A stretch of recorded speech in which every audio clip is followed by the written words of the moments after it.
Welcome, Bellumnoxis Prime listeners. You stand not in a classroom, not in silence, but on the battlefield itself. Here, every word is a war cry, every story a clash of steel. Subscribe now and join the Legion, for this is where kings rise, empires fall, and warriors live forever. Stand with us and never turn your back to the fight. The year is 480 BC. Greece trembles beneath the shadow of an empire that stretches farther than the eye can see.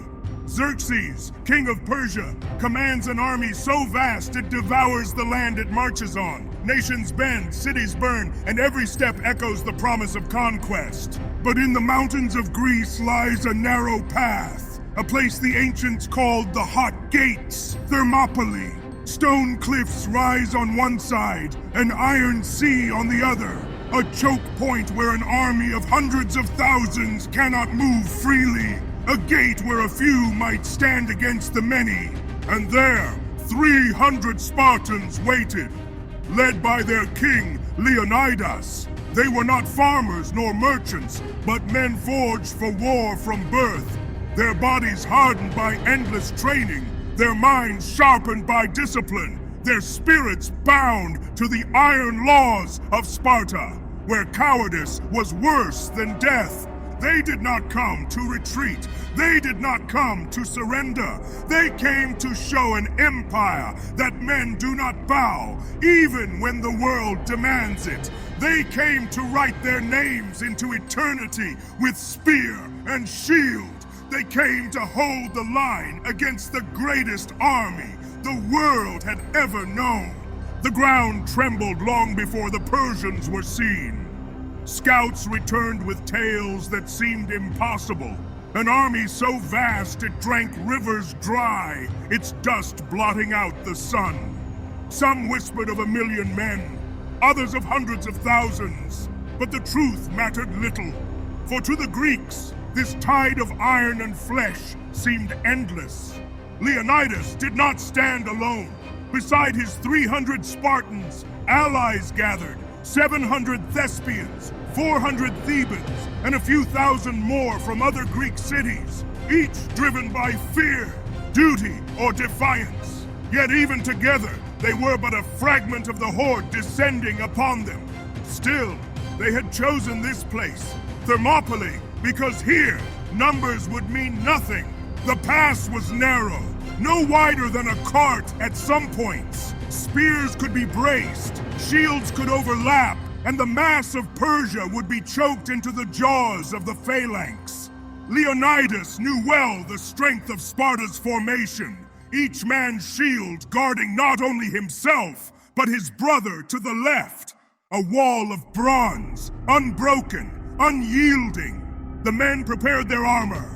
Bronze helmets, polished but dented from past wars. Scarlet cloaks draped across shoulders, shields etched with the lambda of Lacedaemon. They sharpened their spears, tested their swords, and bound their courage to the law that no Spartan retreats.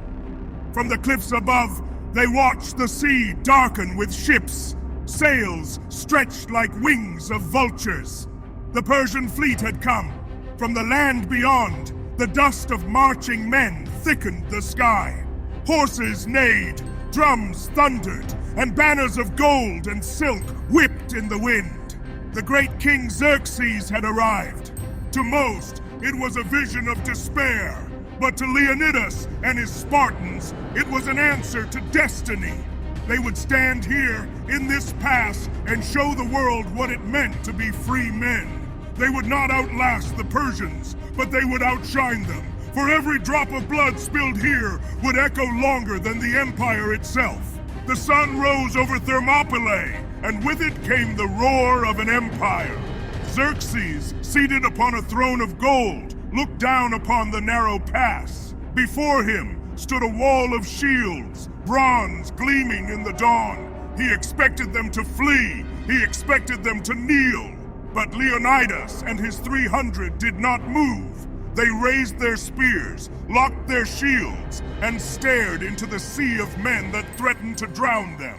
The first wave surged forward, tens of thousands of Persian soldiers charging into the jaws of stone. Their war cries filled the air, their arrows darkened the sky. Yet the Spartans raised their shields as one, a living wall. The arrows rattled against bronze and wood, but few pierced through.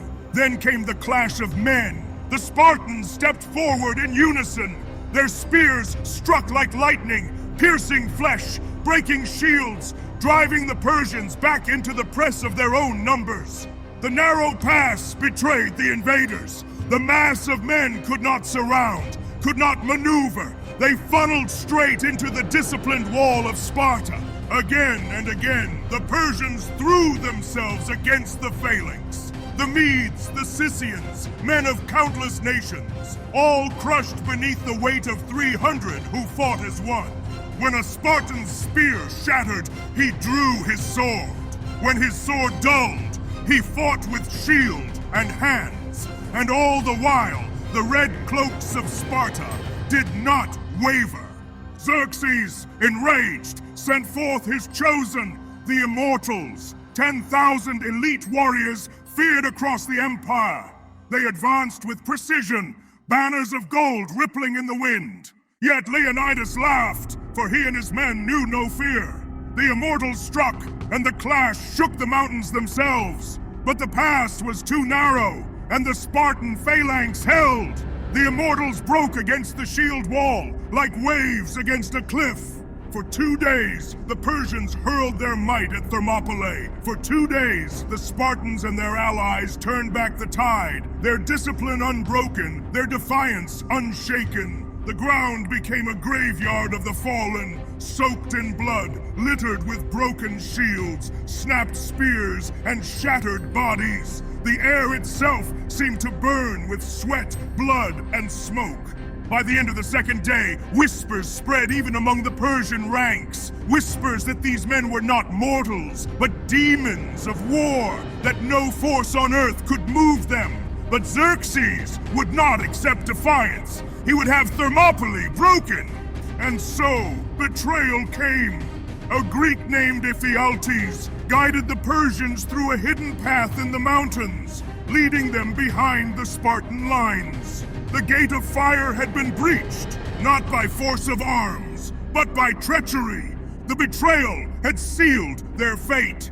As dawn broke on the third day, Leonidas knew what awaited him and his men. The hidden path had been revealed, and the Persian tide was now sweeping in from behind. The Spartans were surrounded. There would be no retreat, no reinforcements, no chance of escape. But to a Spartan, this was no tragedy. This was destiny. Leonidas dismissed most of the allies, sparing those who wished to live, but he and his 300 remained. Alongside them stood the Thespians, who refused to leave, and the Thebans, pressed into place by duty. Together they formed one last shield wall, scarlet cloaks torn and darkened with the dust and blood of 2 days' war. The Persians advanced from both sides, their drums pounding like thunder. Xerxes demanded surrender, but Leonidas answered only with defiance. He and his men raised their weapons, their voices carrying across the battlefield in one last war cry.